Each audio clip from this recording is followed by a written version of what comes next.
point. Hey, this is Sportsslaw with Lomas Brown, the pro. And Deb Schneider, I'm the prof. And together, we're the pro and the prof.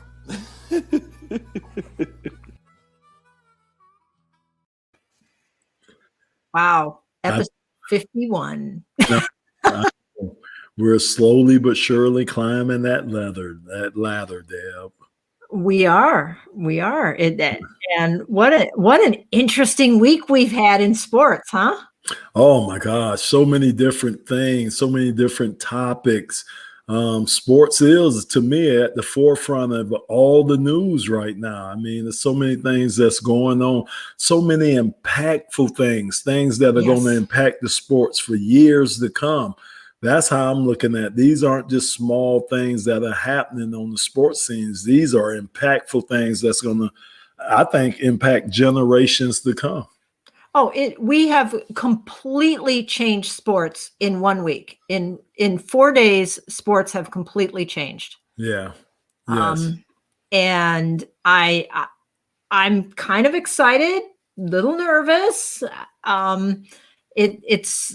I think we're kind of entering the wild, wild west out here with name, image, likeness. Yes. I think fundamentally it could change the way, not necessarily the way we view sports, but necessarily the way that sports kind of goes, the way that it goes. And even though you say name, image, and likeness, you could even talk about, as far as football, the playoff scenario that they're coming up with too. Now they want to expand that from 4 teams to possibly 12 teams, Deb. Then you start talking about safety of the players too, because all those extra games that have to be played. So like you're saying, with everything that's happening right now, they're going to have big impacts on the sports. Right. We have Major League Baseball. I mean, just about everything has changed in a week. What a fascinating time to be alive, isn't it? Yes, it is. Just couple it in with the pandemic. Just couple it in with George Floyd and that movement that went on. Just couple it in with I could even throw in the insurrection that happened. Just think about all the big things that have happened, and like you say, sports is right there. Sports is right there, just more. Just right before our very eyes, just changing. I know. So there's like so much to talk about, but I think that, I don't know what to pick, but let's pick name, image, likeness, and Alston, because, this is Sportsslaw 101, right? Mm-hmm. What's happening. And I'm going to go full prof on you here. Okay. I like it.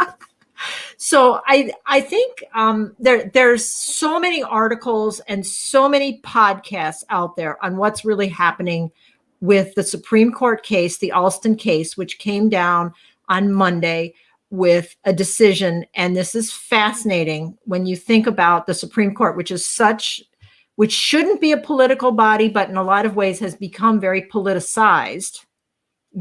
Trump has 3 appointees. Mm-hmm. We're saying we have a very, very conservative court. We had a 9-0, a unanimous decision against the NCAA. Wow. I mean, a lot of people are saying, hey, I actually agree with Brett Kavanaugh or Neil Gorsuch. So this is a big deal decision. And I thought, we should talk about that a little bit, maybe get into what does it mean? What does it mean for collegiate sports? What does it mean for the NCAA? They're really on their heels at this point. Mm-hmm.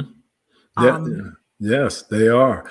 I mean, if we could start first, what does it mean for the individual schools that are accepting or that would be affected by name, image, and likeness?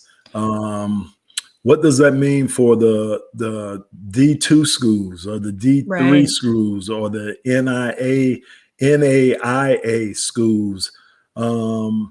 Does that mean that don't have a chance, or even HBCUs, historically black colleges. Does that mean that now that they would lose, maybe in the past they could get a 2-star or a 3-star athlete? Now they can't get them because they don't have some of the power that these Power 5 schools will have, where they can expose the kids to bigger games. They can expose the kids to bigger audiences. That they can just do so much more exposure that these smaller schools can't do. So what does that mean? Are these schools completely out the running? Are these schools even in a position to compete with some of these kids that go through the transfer portal? It's just so much with this name, image, and likeness. My head's spinning. It's going to affect so many areas, Deb. It really is. It is. I think even from how you hire coaches, I think that's going to get affected by it. So it's just, I think it gives the Power 5 schools and these bigger schools, definitely give them a higher leg up on some of the schools that I mentioned, your D2s, D3s. I think it even broadens that gap between the schools now. I'm going to go a little, and I'm going to disagree with you a little bit on that. Okay.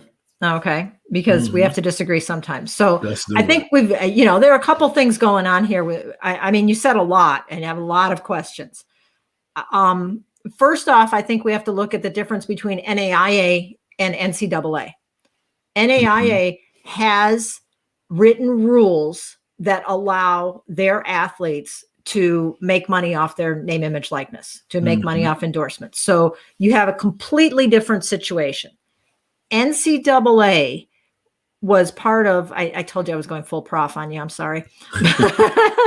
NCAA was the entity that was sued in the Alston case, Alston and Jenkins. And that's where the athletes said that because they were limiting the cost of the scholarships, basically, they sued them as an antitrust violation. So when I look at this, I go all the way back to the NCAA, and I'm a history buff, so I go back to the NCAA, and it was started in 1906 as the Intercollegiate Athletic Association, became the NCAA in 1910. It was a rules-making body, and the whole reason for it was because of football and that flying wedge, where all these players, they didn't have helmets, they didn't have the safety equipment, they were coming down. There were 15 or 20 players who died every year. Teddy Roosevelt said, you got to do something or we're banning football. So they came up with the NCAA. And their whole purpose was to maintain education first and foremost. You don't have an athlete scholar. You have a scholar athlete. So they were all about amateurism and in education. The problem is that they never really truly defined amateurism. So we have a problem because we don't know what an amateur is. Jeremy Bloom, who was a fabulous mogul skier and who also played football, became a non-amateur because he got endorsements for playing for his mogul skiing, and they said that made him not an amateur. Danny Ainge was paid to play baseball, but was still an amateur playing basketball for his university. Makes no sense, right? And there are numerous examples. So we have NCAA at one side saying, hey, we're going to maintain, we want scholar athletes. This is all about education. That's the way it is. Then we have this little law thing. Interrupt me anytime. We have this little law thing, the Sherman Antitrust Act of 1890, which said that we're going to break up these big conglomerates because antitrust is bad, and they control prices and they price fix and they control the market. So the Sherman Antitrust Act says, basically, there are a couple sections of it, but the one that we're really looking at has 3 parts. Any contract, combination, or conspiracy, that's part 1, that restrains trade in interstate or foreign commerce is illegal. This is what they sued on. They said the NCAA is restraining trade. They're not Right. letting the Right. athletes get what they're worth. Exactly. And so we have that. So we have the NCAA saying we need amateurs. We have the antitrust law saying you can't have a contract combination or conspiracy. Then we have the situation where the NCAA is saying, okay, well, we're going to try to control things. We want amateurs. And interestingly, from a sports perspective, in 1961, and I go back to 61 with this, they had something called the Sports Broadcasting Act of 1961. That exempted the Major League Baseball, NHL, NFL, NBA from antitrust violations for combining their broadcasting. The NCAA was asked if they wanted to join, and they said no. Bad move, by the way, NCAA, 1961, which is really fascinating because think about this. You had 90,000 color TVs in the United States at that time. 90,000. Wow. A color TV cost $450, and your average salary was $4,500. Can you imagine spending 10% of your annual salary on a TV? Oh my goodness. You know, we had 42 million TVs. We had 3 channels. Remember when you used to have your little brother hold up the antenna with the tinfoil on top? Yes, that's right. He was the human antenna. That's right. Absolutely. Yes, we're old, okay, for all of our listeners. we're pre-cable. Yes, we were the remote controls. We were. I remember That's that. right. Oh, yeah, he's a young one. Go get it. That's right. So we have, we've got this antitrust law. We've got the Sports Broadcasting Act, which exempts all the major sports except for the NCAA. Then in 1984, we have this case, and this is where a lot of the commentators are starting, which is Board of Regents, which went up to the Supreme Court, and the NCAA was saying you can't sell at universities. It was against the University of Oklahoma and Georgia. You can't sell your own games. We're controlling how many games you can sell to broadcast. Well, NCAA lost in that one. There's some dicta that said still amateurism, and dicta is kind of the court says kind of an offhanded comment, which doesn't necessarily mean anything to the decision, but it's still there. It says this is kind of the way we're thinking.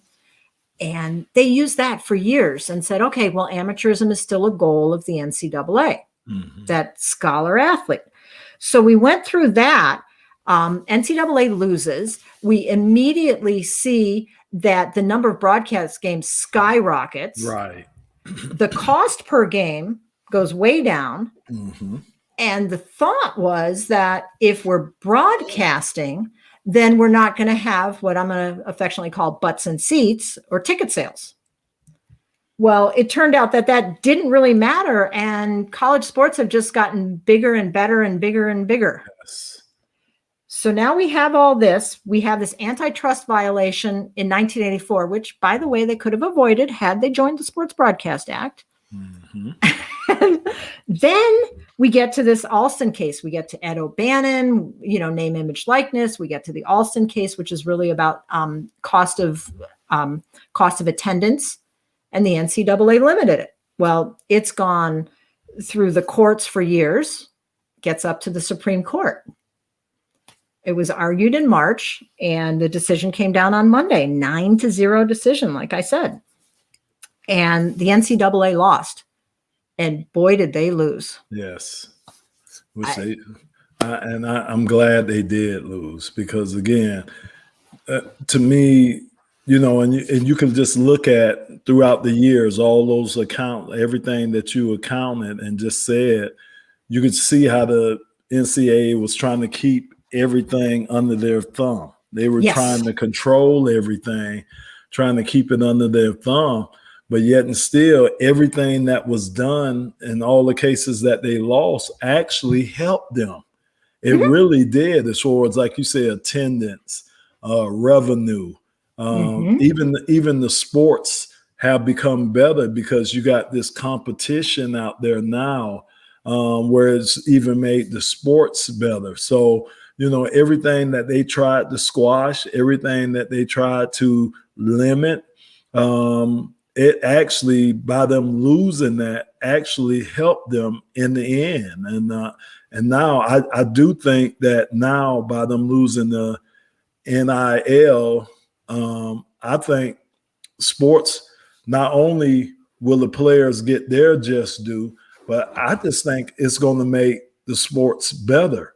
I think the competition level, at least on the level playing field. Now, like you said, I can't speak for D2 and D3 schools, and of course, you said the NAIA already has a similar situation in place right now.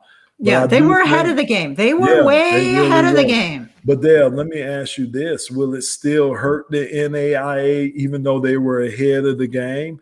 I mean, because wouldn't a Florida or a Stanford be able to offer more than just picking two schools at random? Yeah, just two that I just thought of.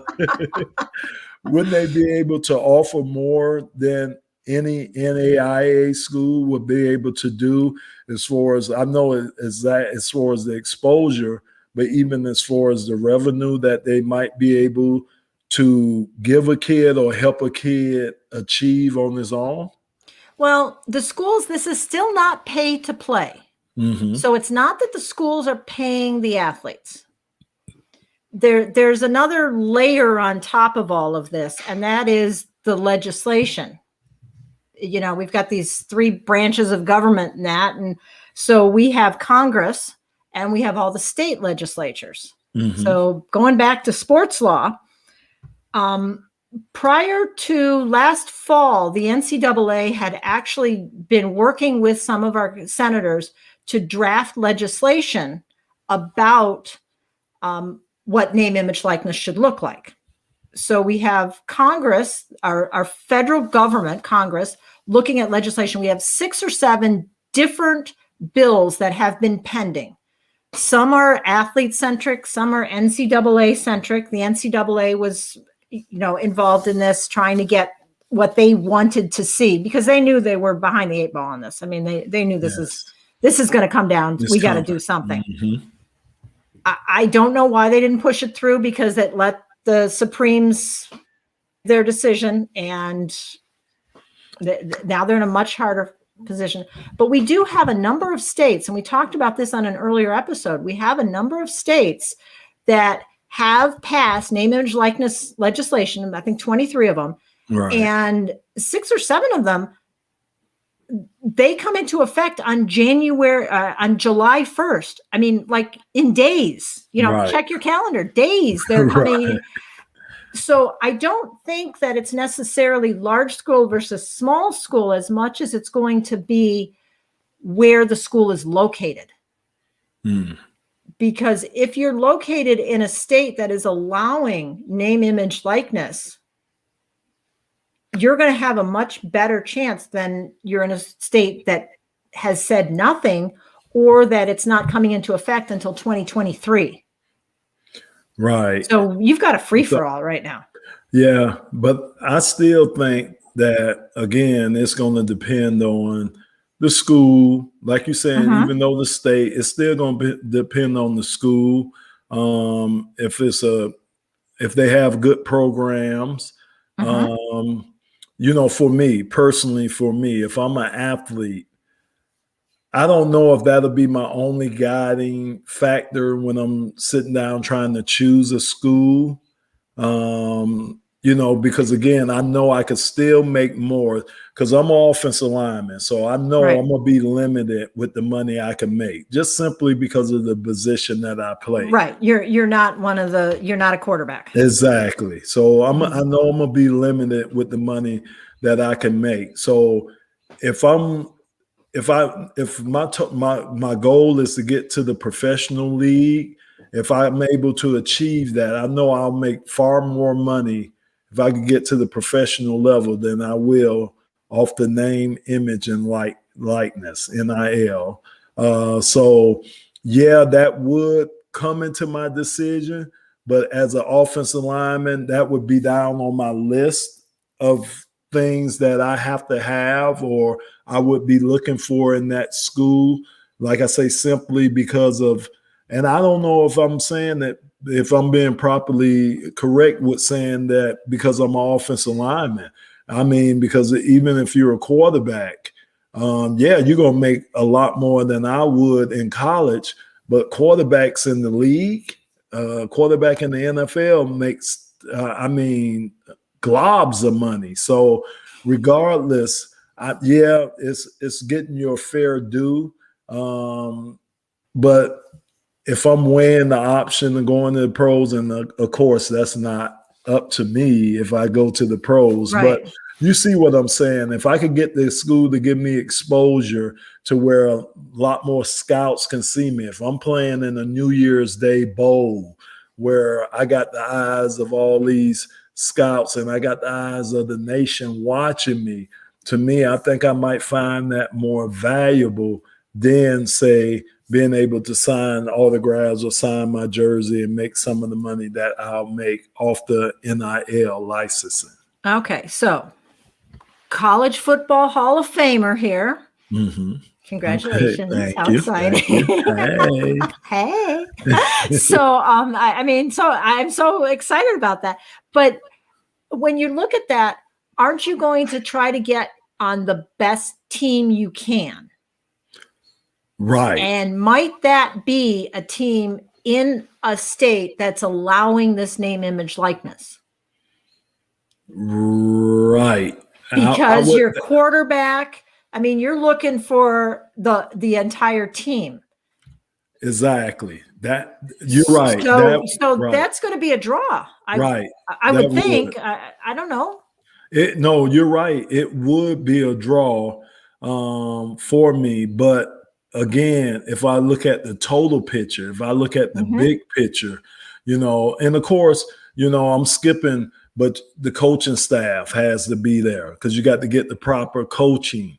Right.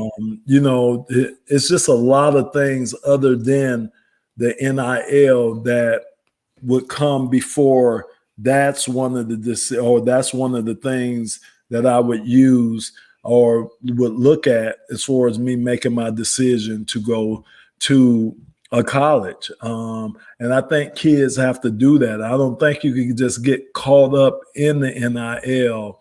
I don't think you should just get caught up in the NIL. And that's why I think it might make it an even playing field too, Deb, because again, you want to, if your goal is to get to the league, if your goal is to make future earnings for you and your family, and the NFL, the NBA, or right. That's the way that you have to go long term to do that, then I think yes, NIL could be a factor in there and play a factor in there, but I just think it's other circumstances that I will look at first. Before I look at the name, image, and likeness. Right. And another like layer on top of all of this. I mean, we're asking, does it make a difference in recruiting? But another layer is that if a state does not have name, image, likeness, or a statute, the NCAA is right now kind of leaving it up to the schools. Mm-hmm. So each school, Michigan State just came out with something saying, hey, we're going to help our athletes.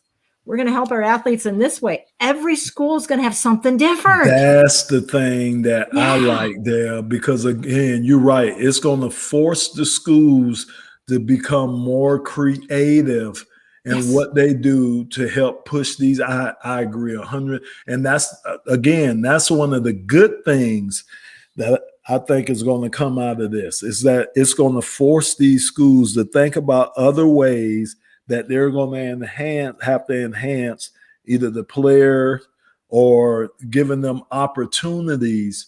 And so do you ever think right now is a restriction on athletes being able to work under scholarships? I think that's gone. Yeah. Okay. So you do think that's gone? I think that's gone because anything the NCAA is going to do, they've been told that they violated antitrust law. And this decision is bigger. I mean, it's not really a name, image, likeness case. it's really more of a cost of attendance case. But name, image, likeness is flowing through it. And I think we're going to see a lot of that kind of thing happening. So you're going to have different schools almost competing in different ways. I don't think they're not going to pay to play. You still can't pay an athlete to play because we still do have the concept of education and a scholar athlete. Right.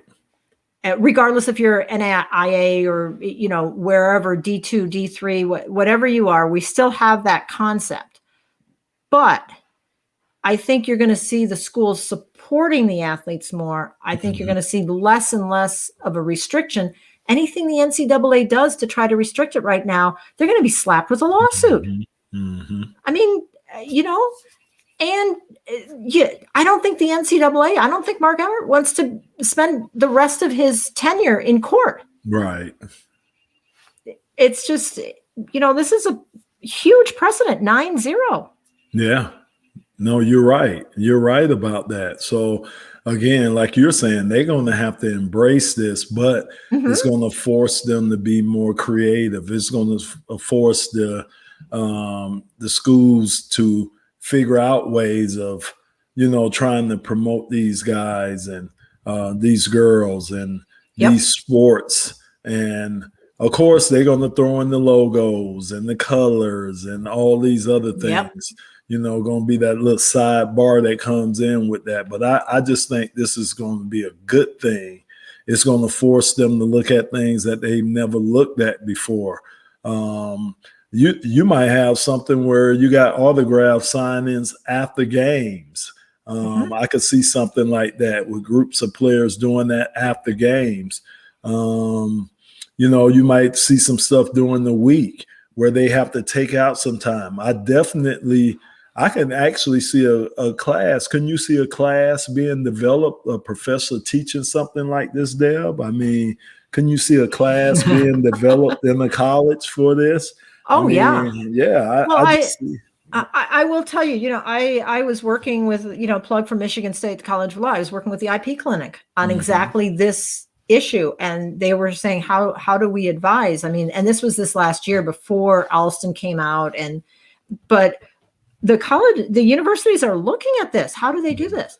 I want to point out another thing, though. Also, you're talking about face-to-face, and I'm going to say almost old school type of ways. I'm going to throw out social media. Yes. We know, and that is not necessarily your best athlete or even your most popular athlete. That's whoever can harness the power of social media. And that's men, that's women, those are, in a lot of cases, relatively unknowns who just are darn good at Insta. Right. Insta and Twitter and Facebook and they can do that TikTok dance thing. Yes, you're right about that. And to your point, I was contacted by a couple of young men that's starting another platform, and they're calling it Tailgater. And that's why they contacted me there because of our relationship with Tailgater. Yeah, with Tailgater. And they were intrigued that we already had this name Tailgater, but that's what they named this platform. And the platform is for sports fans. It's going to give them a way to talk to athletes that they idolize. So it's a whole nother, he explained it to me and I'm like, wow, it's just, but again, that's what they're calling this new platform. So you'll see other platforms that get developed because of this. And one of the driving reasons for them is the NIL. That's one of the reasons why they formed that, because they wanted the fan, the person to have an opportunity to talk directly with the athletes, and they'll be able to buy memorabilia from the athlete through this Tailgater platform. So it's going to be interesting to see other things that come out of this.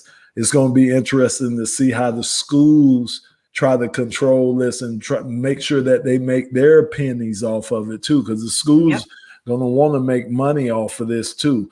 It'll be interesting to see how the schools kind of regulate the athlete's time to where the athlete isn't getting overwhelmed by these requests, by these new platforms, by these new standards that they have, that they just don't get consumed with trying to make money.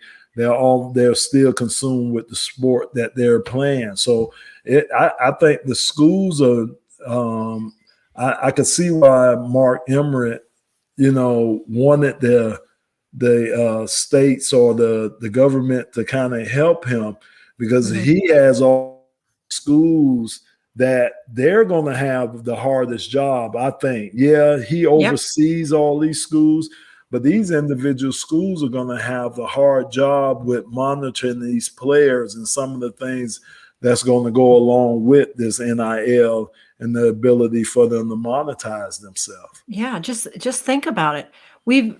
Nobody knows what's right and wrong anymore.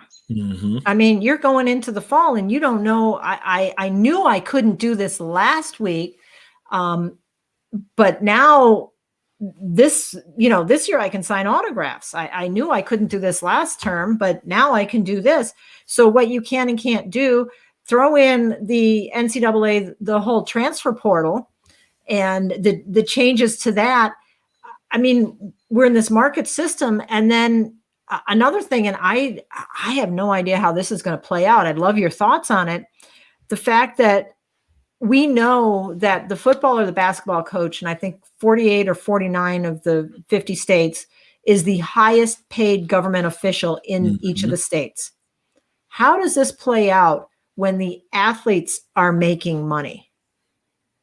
Is there that much more money to go around? Oh, yeah. Or in the areas in the states where they say that the university has to split the money with the players, which some state laws are saying that. How's it play out? Do we lose money? What? Yeah, no, I just don't see them schools losing any money. Think about the millions, tens of millions of dollars they bring in just off one sport, one sport. Which we know football is kind of king, but I just think what they'll do is I think the schools will lean more on their boosters. Even if it was say they had to do some split with the athlete. I just think the schools will lean more on the boosters, lean more on their sponsors to kind of make up the money if there needs to be a makeup of money. But I just think the more eyeballs, I think this is actually with this NIL, I think it'll increase the eyeballs put on that school, put on that sport. I really do. So more eyeballs on that school and sport, the more revenue that they'll be able to bring in. They're just going to have to get creative with how they do it. Maybe you have more tailgating parties. Maybe you have more sponsored. I don't know. Have you been to University of Michigan before a game? Oh my God! There's no room. Yeah. So Deb, so that might start leaking into you doing stuff during the week. Who's to say that you can't have an athlete do an event on Wednesday or do one on Thursday that brings in, hundreds of boosters or hundreds of sponsors where they can monetize that. I could see that. I could see the athletes being required. Look, I looked at my 97-1 contract today, and man, you should see some of the events that they want me to do, that they schedule me to do. They want me to be and 97.1, I do radio for the Lions, people that's out there that don't know this. But with WJR, I had nothing that was really required for me to do. I looked at that 97.1 contract today. Oh, my goodness. They want me to meet with sponsors, four away games, the night before the games. They have a couple of tailgating parties that they want me to attend. They have a couple of football clinics that they want me to do. of course they're paying me to do this, but you see how now they've taken just that time, the same time frame that I had exactly, Deb, and have widened it out to all these different things that I'm able to do within that broadcast time. And I just think the same thing's going to happen to the ball players. I think, yeah, they you're right. They are students first. They're supposed to be students first, but you better believe these athletic programs and these schools are going to find ways to try to monetize their time and try to squeeze as much out of the little window of time as they have for these players to do something. So let me ask you this. Did you have time? I mean, you're at the top of having played college football. Did you have time? No, you really didn't. I mean, you did, but you didn't. I mean, it was there by the time you got through with practice and, meetings and all the other things, even, trying to recover your body. And that's what it's all about. It's all about trying to get off your feet. That's what the coach used to always tell us, man, get off your feet, rest yourself, get prepared for the next days or what you have to do. You still have your studies that you have to keep up with because you still got to stay eligible. You're still a scholar. Absolutely. So you have to stay eligible. So that's a great question you asked me. No, you really didn't have time, but believe me, they're going to find a way. They will find a way to carve out their time, especially if this starts affecting their revenue, which I think is going to affect their revenue in a good way. Mm-hmm. Yeah. Well, being a college athlete is really a full-time job in a lot of ways. And now we're going to start seeing some of the athletes potentially have more than cost of attendance. I think it's going to be fascinating to see how it plays out. Yes. There are so many layers on this one. I agree. Wow. I agree. So I got a lead-in question I know we're going to talk about something else. Yep. Do you think that athletes will become more personable in what they're willing to share? Meaning their personal lives, do you think they'll be more willing to share that if they think they can, of course it's all about, getting, what do they call it when, I guess, hits, tweets. Oh, yeah, the tweets. Likes, whatever it is.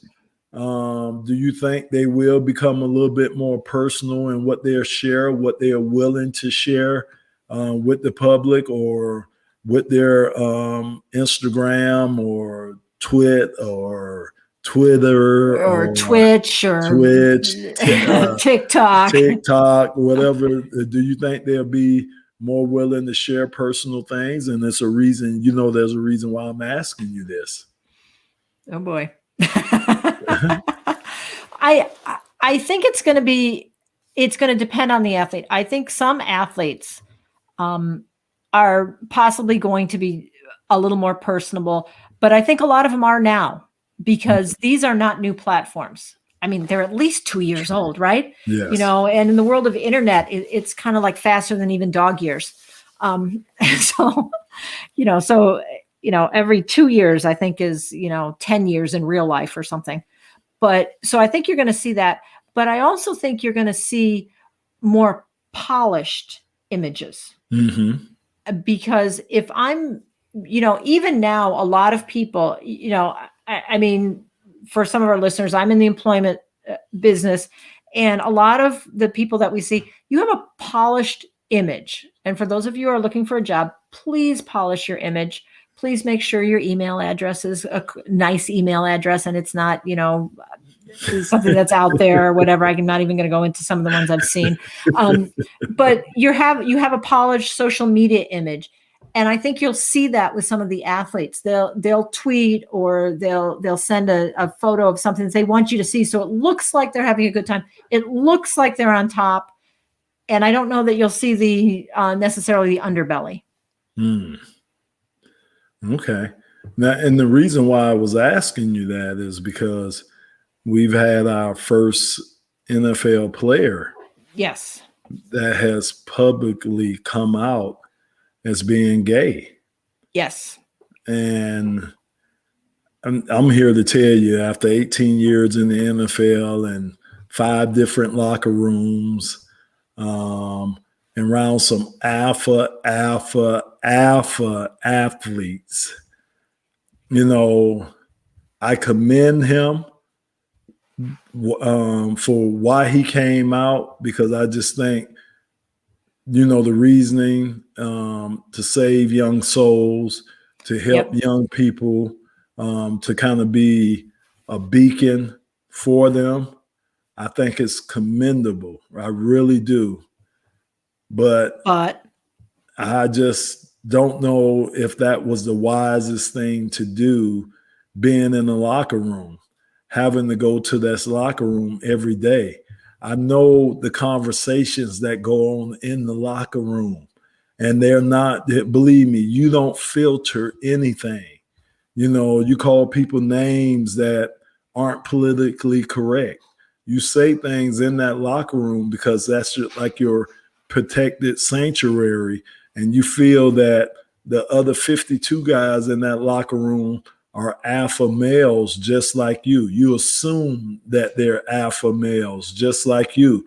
So you talk about different things that alpha males talk about.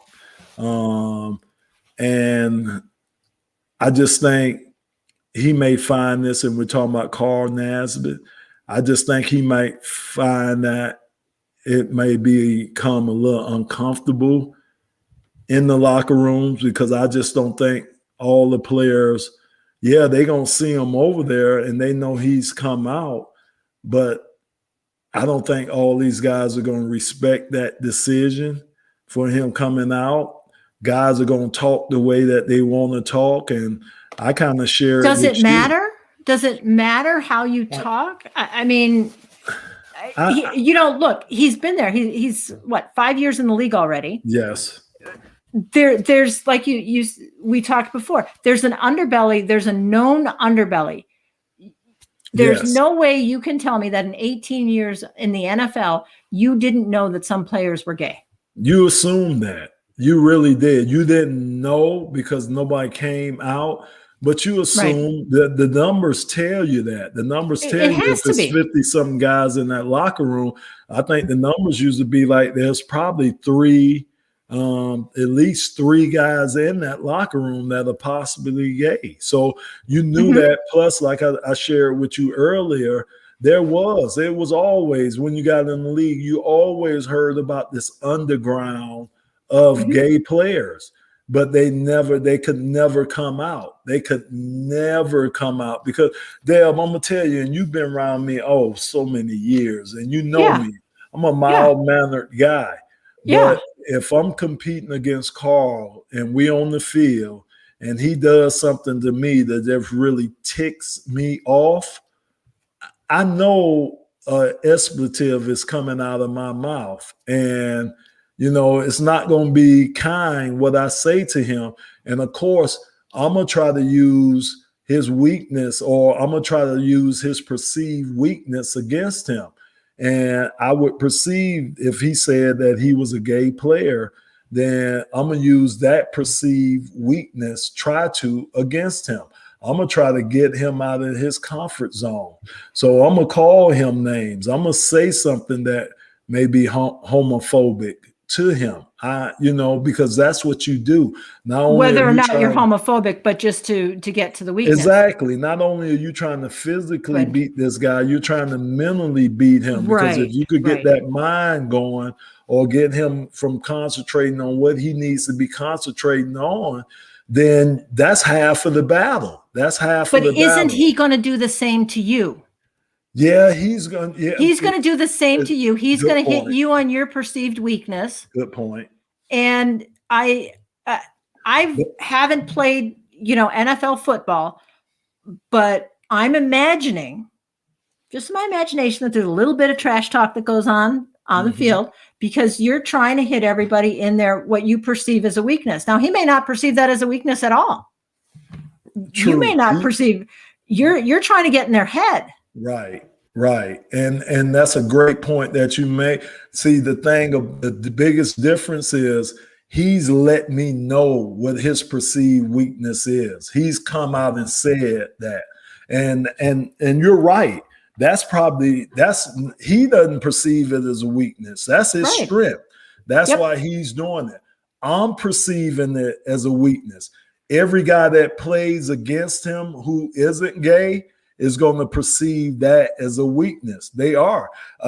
Another example to that was, when you knew a guy was super religious, that didn't play well in the locker rooms because they felt that, guys who are super religious, they felt in some type of way that was a weakness. That had a hard time in the locker room if you were a holier than thou guy in the locker room. A lot of guys kind of shied away from you because they thought you might have started preaching to them about how they should be. Like I say, when you talking in the locker room, you don't have a filter. You say anything and everything that comes to mind. Guys do a lot of different things in the locker room than they do outside of those doors. So, So I you're right. He may not perceive it as a weakness, but because he has told the world that he is a gay player, and if I'm an alpha male, I'm perceiving it. I'm looking at it as a weakness. Okay, so he just got in your head. Well, I don't know. he just got in your Deb, in a good way or a bad way. He just got in your head. For me, that's a good way. He got in my head. Know why he got in my head? Because I know, like I say, I'm thinking, okay, it's no way I'm going to let this guy beat my butt. I'm just not going to do it. So, I can't say some of the things I want to say because I'm not in the locker room. No, you're not in the locker room. Right. And you're being recorded. Exactly. But I'm giving you my honest thoughts. I'm giving you my thoughts after being in the locker room, in a pro locker room for 18 years. This is how you have to think. You have to think this way if you want to stay on top of your game. And that's how guys are going to do it. Guys, you're in survival mode when you're out there on that field. And if I could find one little thing that's going to take him off his game or one little perceived weakness that he may have, or even if he don't feel it's a weakness, I feel it's a weakness, it's going to even give me that motivation, more of a motivation to do it, to use it against him, and to see what type of reaction I can get out of him or even his teammates. Now, don't forget now, his teammates may want to come to his rescue. So it may get the teammates out of their comfort zone. I've seen it happen before when I was with the Lions, John Randall, Mike Compton, the guard that played next to me. John Randall used to read the media pages, and he would know every person's family's name, their kids' names, and everything. And I remember during the timeout, he told Mike, "Hey, Mike, he said, how is my wife?" And he said his wife's name and my two kids. And he said Mike Compton's two kids' name. Mike blew a gasket. I'm talking about he lost. We had to keep him from trying to go over there to fight the guy. And he was gone. The rest of the game, he was gone there because he had got in his mind. So those are little things that I'm afraid, like a guy like him, and I'm quite sure if we could find Michael Sams, he was the guy that probably went through a lot of these same things that Carl is probably going to face. Yeah. Well, there's so much to say here, but I do think that at some point, Carl's come out and he said he's gay, and he did it in a really, really low key way. He just kind of announced it. Hey, but he's saving lives. Yes, he is.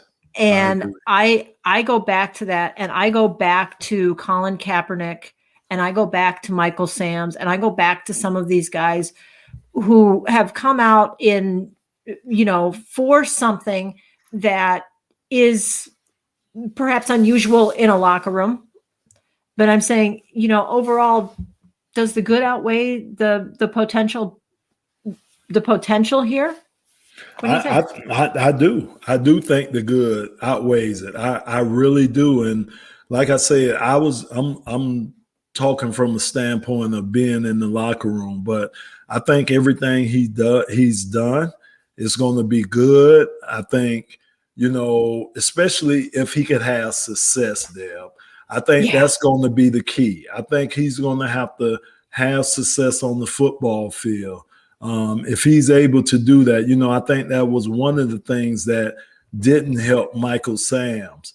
Right. He was very good in college, defensive player of the year in college in the SEC.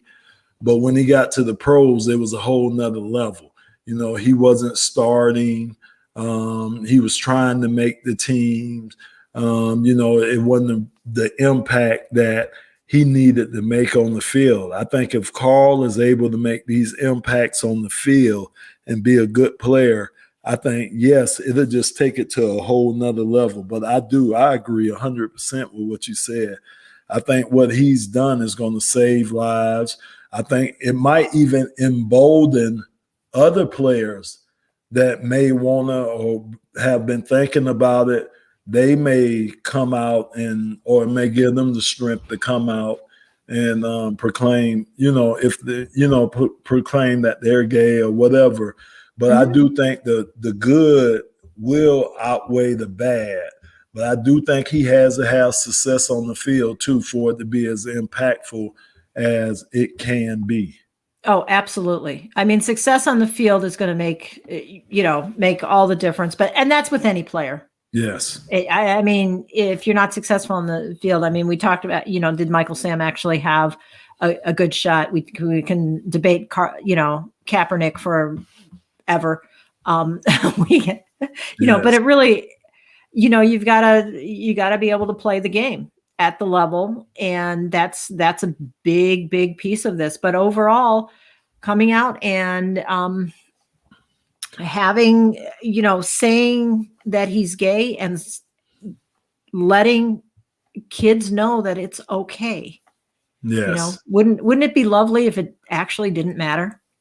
Yeah. And that's where we want to get it to the standpoint. Absolutely. Of, right. Yes. That's the goal. That it doesn't have to be announced. It doesn't matter. It doesn't matter. Yeah. So I think we're running out of time on all this. we're almost at an hour. Oh my gosh. Yeah, it went fast. Wow. It really did. Certainly did. So any final thoughts on name, image, likeness or on Carl?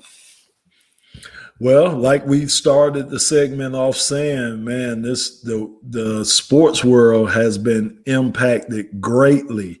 Like we saying with NIL, that's going to affect kids from generations of kids. I think that's going to impact. I think it's a right it's a wrong that's being written right now. I think the NCAA, they're going against it right now, but I think in the end that it's going to be beneficial to them. They'll probably see where they probably should have did this a long time ago.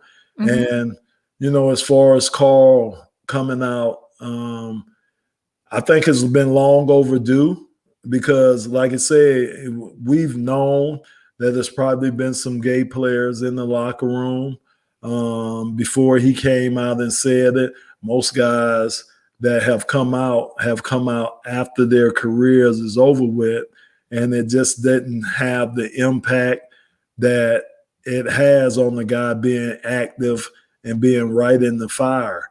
I hope that this does what it has started doing, which is, saving kids, emboldening kids. I hope it does have the impact that he wants it to have. Number one selling jersey. That's right. You're right. Number one So selling jersey. he has people behind him. He has people supporting him. He has a community supporting him. So you're absolutely right about that. So I just hope that we could keep the momentum going, and I hope he can. And, I hope things work out for the best for him. I really do. Okay. Well, I have so many other questions I want to ask you about. What a great discussion. But thank you, everybody, for listening. Check us out on sportslaw.com. We're on Spotify. We're on YouTube. We've got Facebook. So thanks again, and we'll see you next time.